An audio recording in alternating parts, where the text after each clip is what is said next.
cách để video của các bạn muôn đời flop, và đó chính là sử dụng cái âm thanh này.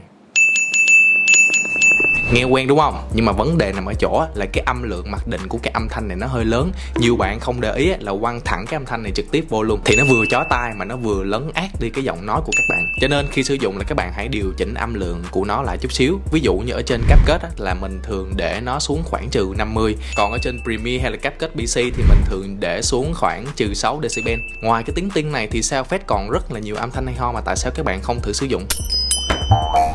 Âm thanh nào hay thì video sau mình sẽ hướng dẫn cụ thể hơn. Còn ngày hôm nay sẽ là